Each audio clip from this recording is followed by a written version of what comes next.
Sri Lanka's most powerful news brand.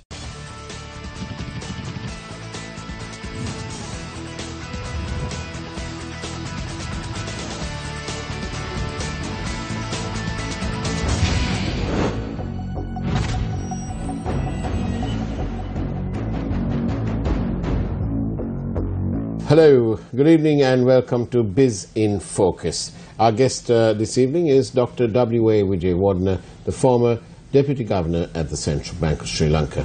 Very good evening to you, Dr. Wijewardena. Good evening, Faraz. We're recording this several hours after the, let's call it the famous bond report has been out.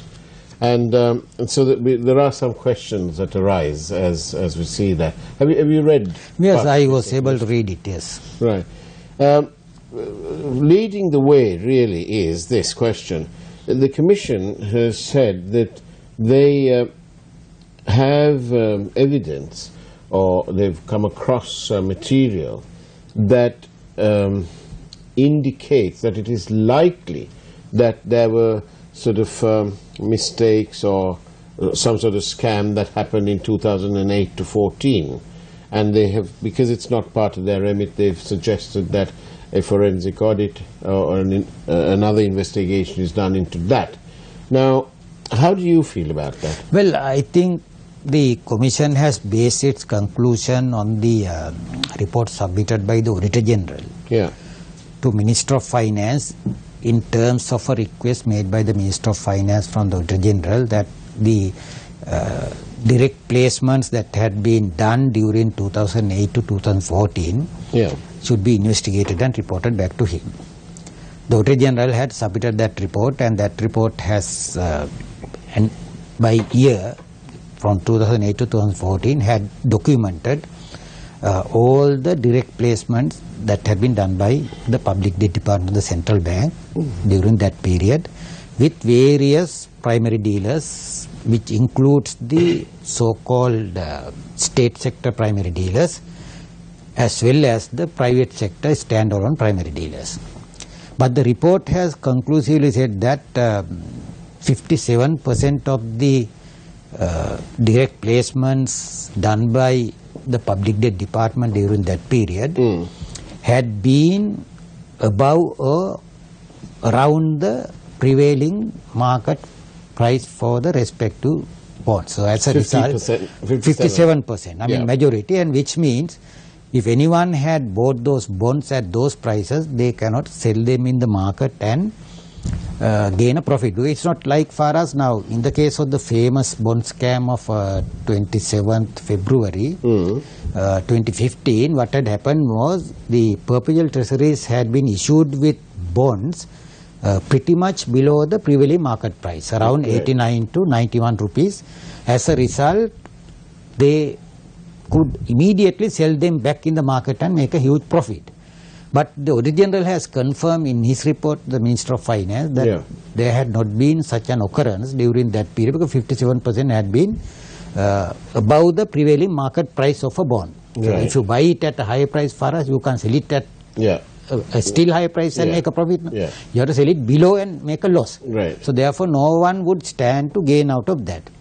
But what happens is that if the because during this period, according to the Auditor General's report, about 90% of the total issues in the public debt had been in terms of the direct placement rather than in terms of the auctions. And my guess is that during this period, because the country was faced with a war, you may remember in 2008 to 2010, there was a war. The government had a huge financial difficulty, and the inflation rate was running at around 20 to 22%, and the interest rates were very high. And as a result, there had been an attempt by primary dealers to raise the interest rate so that they can make a profit. So this was the reason why the central bank had resorted to this direct placement rather than the auction, because if they had gone for auction, the interest rates would have been higher, and that would have been a bigger cost to the government. So Auditor General has therefore conclusively said in his report the use of the direct placement had been in the best interest of the government. So Right. they had not been lost to the government. Right. But of course, far as if there is a suspicion that there had been irregularity, Yeah. if in order to clear this suspicion, it is always beneficial that an investigation should be made, since each of these bond could be identified by its unique identification number, known as the International Securities Identification Number, ISIN. You can find the footpath through which the particular bond has changed from hand to hand. Oh, okay. So that is what we mean by this forensic audit. Right. For example, if I buy a bond, Faras, it is recorded in my name under that particular unique identification number. When I sell it to you, it is recorded under your name. When you Right. sell it to another person, Recorded it is in- recorded under the same name. So therefore, the forensic audit can always find out from whom the Yes. bond had changed hand to hand, and as a result, it will be easy for them to find out whether there has been an whether irregularity or not. I'm going to ask the idiot-proof question. Yeah. What good does that do? How does that help you when you know who's bought what? And Well, the reason is this, for us now, in the I case, think that my question is, how good is that detail? that detail is accurate, first Yeah. of all, because that is recorded in the central bank's computer system, and therefore, And how does it help the public to know this? well, the reason is that public can be satisfied that, there had been some irregularities even in the past. Right. Because you can recall the government had been accusing the previous administration that they also had resorted to malpractices when it came to issuing public debt.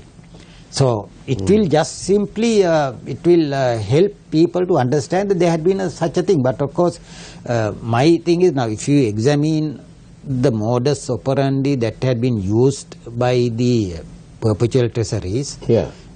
which had been investigated by the commission, it had been that they had bought a bond at a very low price, Yeah. sold to an intermediary at a little higher price. Yeah. That intermediary had sold it to a still higher price to EPF and ETF and all that, so that the forensic audit has confirmed that it had This is changed what's from hand to hand, and also it had enabled the original investor as well as the intermediate party to make huge profits at the cost of the state sector General- funds. Now, at this the can cost of the be general public. yeah, this can be verified with respect to the public debt that had been issued during the 2008 to 2014 period as well. Right. I see. Well, that helps us out of the way. Yeah. Now then, overall, you've read most of the report. I read the report, yes. Right. Overall, what do you think? What I find is that the commission has done an excellent job, because they had actually examined 71 witnesses, Yeah. sat on the preparation of the commission report for 11 months. Thousands of pages of evidence, reports, records, telephone conversations have been examined by them. And with that, they have summarized very beautifully exactly what has happened. Mm-hmm. So what we find is that in the first bond scam, there had been an actually massive fraud. The second bond scam in 2016 also, there had been massive fraud, and they have identified that there had been inside information leaking from whatever the source to perpetual treasuries had been used by them. And finally, it has caused a loss to the government of Sri Lanka, and they have estimated the loss also. Yeah. And they want to collect it from the perpetual treasuries, and also they have said the loss has to be actually collected from Mr. Mahendran also, who was the governor. I see. On that note, we'll take a short break. We'll come back and discuss Mr. Arjuna Mahendran's role in this scam.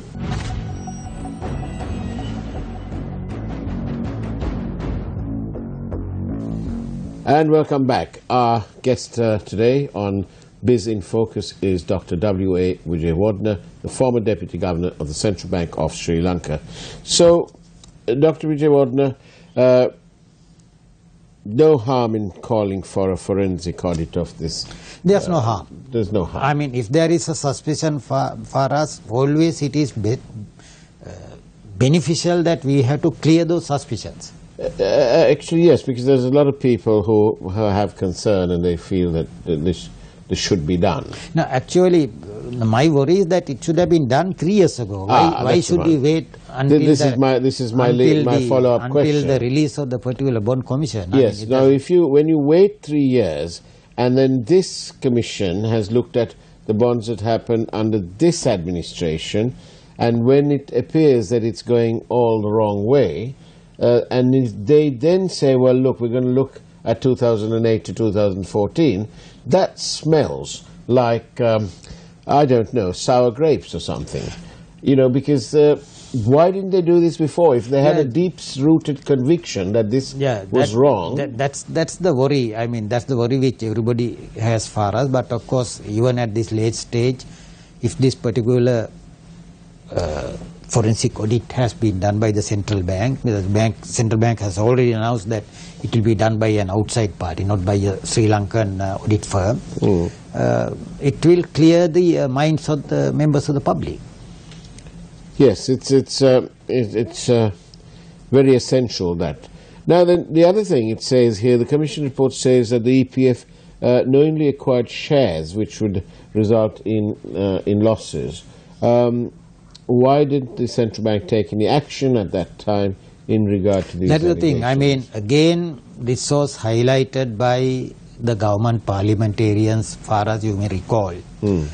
Dr. Harsha Silva had been raising this issue in Parliament during 2010 to 2015. And he was a vocal critic of the investment policy of the Central Bank of Sri Lanka during that period. I also, in my articles which I contribute weekly to Daily FT, I also have raised this issue. For example, the EPF had bought the shares of the banks and financial institutions, which are being regulated by the Monetary Board of the Central Bank, and therefore Monetary Board had exposed itself to the charge that Monetary Board has some inside information when it bought those shares, and therefore it was actually presenting itself to the charge of insider dealing, which is not a correct thing. And immediately after the new government came to power, what they would have done is they would have disposed of those shares. But instead what they did was they continued to hold those shares for us, and what eventually happened, they appointed even directors and chairmen by using those powers. So which is also not a good thing, because now in Sri Lanka for us there are no private banks. We have all state banks. We have the Bank of Ceylon, People's Bank, which are 100% owned by the government of Sri Lanka. Then we have Commercial Bank, Het National Bank, Ceylon Bank, and also Sampath Bank, of which the majority shareholding is owned by the Ministry of Finance. So, which means we don't have private banks anymore in Sri Lanka.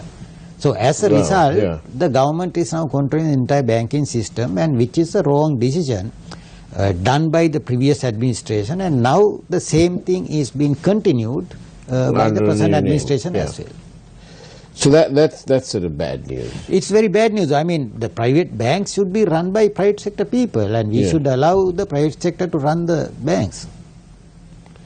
Then, when you looked at this bond report, does all the figures look in order to you? Yeah, what actually happened is that with respect to the calculation of the loss in the first bond scam, the bond commission had followed a certain methodology where they had come up with the figure of the 688 million rupee loss to the government of Sri Lanka, arising from a wrong decision taken by Governor Mahendra. The wrong decision is that he had, despite the protest by the Superintendent of Public Debt, he had actually dictated to the bond the tender board on treasury bonds, as well as the public debt department, that they should accept up to 10 billion, and as a result accepting those bonds at a very high price instead of going for a mixture of certain alternatives options available to the public debt department. It has caused this 688 million loss. Now then, Dr. Wijewardena, there are some anomalies which I'd like to put to you.